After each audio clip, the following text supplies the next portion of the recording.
Ce mandat n'aura certainement pas été le plus tranquille depuis le 6 novembre 1982 pour le président de la République, chef de l'État et président national du Rassemblement démocratique du peuple camerounais. Et pourtant, il tient bon depuis maintenant 38 ans, avec un bilan dont ses militants trouvent élogieux. Très élevé. Si avant son accession au pouvoir, on avait 10 km de route bitumée, aujourd'hui au Cameroun, on compte plus de 40 ou 50. Donc vous voyez que le résultat est positif.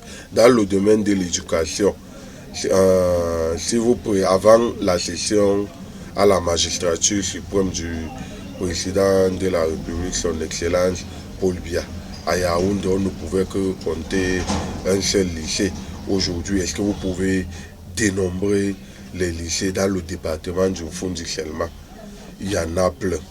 Dans le domaine hospitalier, donc de la santé, il y a beaucoup d'améliorations, beaucoup de pandémies, beaucoup de maladies sont prises en charge par l'État. Les hôpitaux, avant on ne pouvait pas compter beaucoup des hôpitaux de district. Aujourd'hui on en compte plusieurs.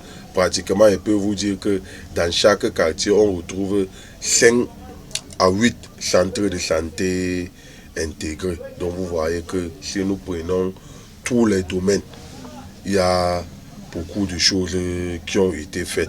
C'est vrai, le président... Au moment où le président de la République fête le 38e anniversaire de son accession à la magistrature suprême, il a sur la table les attentes de la jeunesse et la lutte contre le chômage puisqu'il est scruté et les regards sont tournés vers lui pour ce 38e anniversaire.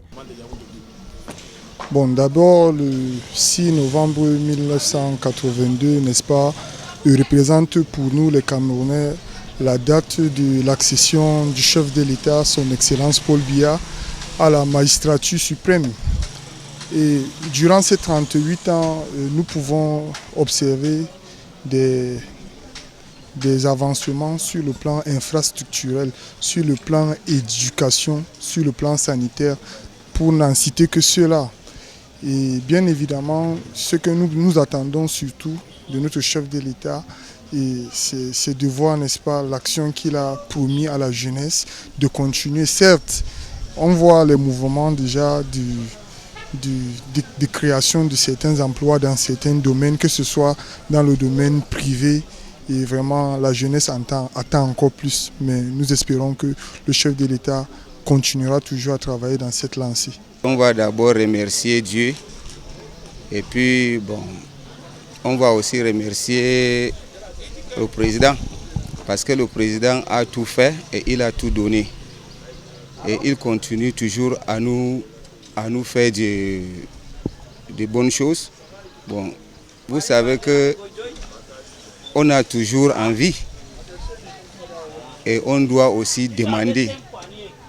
Donc nous voulons que le président nous regarde, on nous récompense avec des travaux et des emplois, tout ça, tout ce qu'il peut encadrer les jeunes.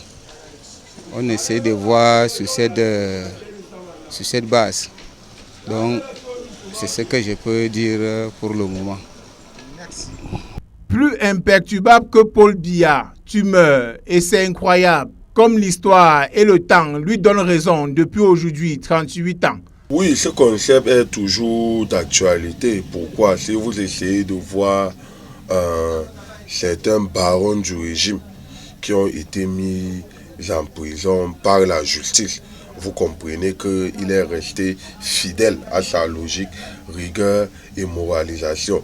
Et si vous prenez aussi un pan de toutes ces personnes qui sont interpellées par la justice aujourd'hui, qui sont en prison, personne n'a jamais dit un jour que le président Biya m'a demandé de lui mettre telle somme dans tel compte. Donc vous voyez que c'est quelqu'un qui est resté fidèle à sa logique, rigueur et moralisation. Pour ces militants du Rassemblement démocratique du peuple camerounais, le président de la République, chef de l'État, est un homme d'État à toute épreuve depuis 38 ans